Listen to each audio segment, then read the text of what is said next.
Could you go back to those 2 recommended actions? So you said the affordable housing community. What is the affordable housing community? Explain that to me. Be happy to. We have some advocates that are really in the community that have said, hey, we want affordable housing. We want to be able to live where we work. Applicants? Constituents, sorry. So they've really been advocating for this, and we heard them. These are both really good ideas. One of them we've already been exploring, and really we wanted to formalize this. And the second idea was kind of an innovative idea. What's the need to formalize it? Yeah, the need to formalize it, I think, is really to explore and have something documented in our housing element that we're listening to our constituents and saying, you know what, this is something we're going to look into. And when we do our report in the next 8 years, we're going to report on what type of progress we've made. How did we explore it? Were we successful? Or was it something wasn't viable? Would there be anything in existing constraints that would prevent you from doing that without this? No. So this is basically throwing something out to satisfy someone's need to have some language that's very vague, very explore the possibility. I think it's more of to provide a commitment that we're listening to our community. We've been listening during the public draft review the last 2 years and formalizing that commitment. Yeah, it gets back to my initial concerns and things that we don't do anything about. We create ordinances and we don't enforce them. On and on and on. It just goes on. So explore the possibility is going to be written down, and that's going to make somebody feel real good that we're exploring the possibility. When you could do it, you could pick up the phone and talk to somebody in ARCOG and start talking about this. Is that right? We're actually already doing it, so just Okay. a status update on that. I made my point, Brandon. And just to clarify, though, we are required legally to update on the progress that we are making in those programs. So if we have this as a set program and one of our policies then we have to essentially report on whether or not we're actually doing what's in it. So that's a distinction. If it's an actual policy, we've got to make our progress report as, like what was discussed earlier today about us explaining and elaborating how much progress we've made in meeting last cycle's goal. That will have to come up for the 7th cycle. We're going to have to go back and explain what happened in the 6th cycle and whether we made progress on those policies and goals. Yeah, I get that. It's just that this particular item is explore the possibility, and I don't see that as being a requirement that you would have to refer back to and say, boy, we explored the possibility and it didn't work. And it's in this document. So it just goes on and on and on. It's that would concern me. We're going to have... If I can interrupt you real quick, is there a time constraint on them? On their comments? Time constraint. 3 minutes or 5? I think it's 5. I believe it's 5 minutes, Just want to yes. remind you have 5 minutes, and someone over there is going to be keeping track, Brandon or Okay. somebody? Very good. I just want to make sure we had that officially covered. Very The good. second speaker is Laura Lamont. Good evening. Hi. All right, so for those of you who don't know who I am, my name is Laura Lamont. I am one of those affordable housing, attainable homeownership humans that need that opportunity here. I've been speaking here for about 4 years, asking.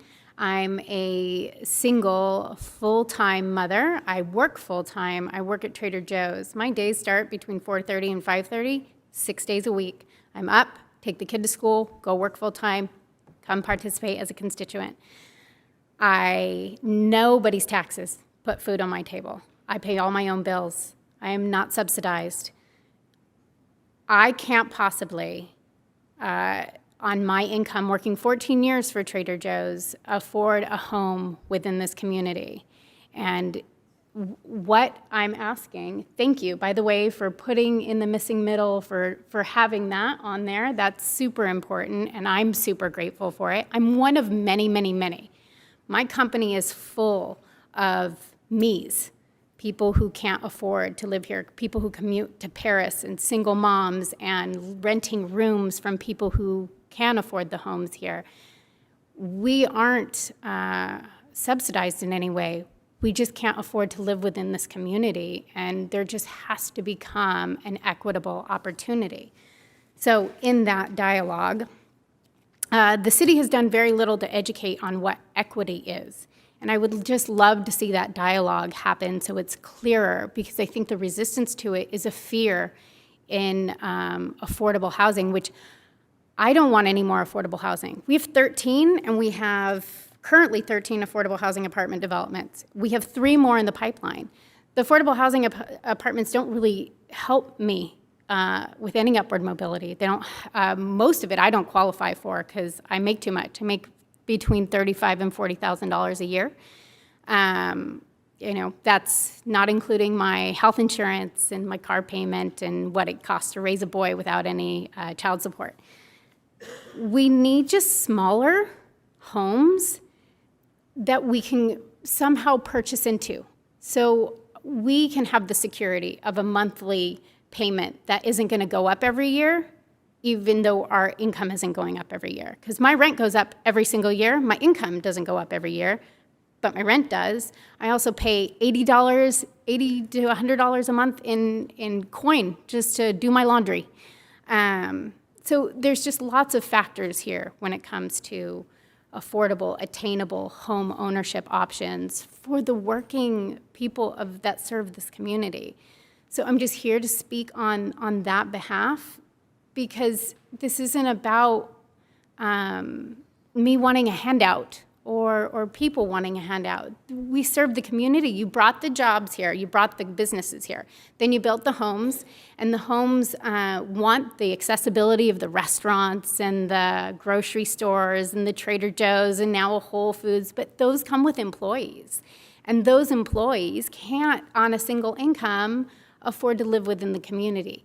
We're just looking for options so that we can also raise our own families on our own within this lovely community and send our kids to good schools and have a quality of life.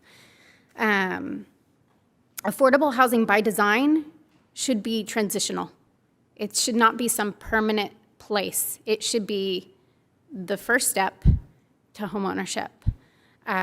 But there's no step from our current affordable housing projects to homeownership. You don't go from $800 rent for a 1-bedroom to, and I think a 2-bedroom, and depending on what affordable housing project you're talking about, to a $500,000, $600,000, $800,000 home.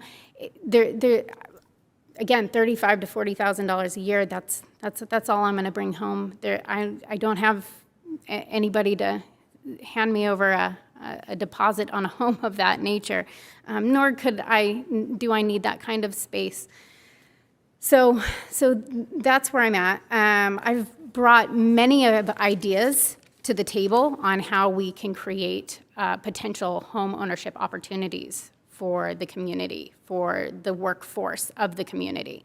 And I hope that You have 30 seconds. the city takes this into all of it into consideration, because it's super important to bring the community together, so that when you go and you see your grocer and you see the person who waits on you at the table, you know that they live here too, and that they can live here too and raise their family. That's it. Thank you. You?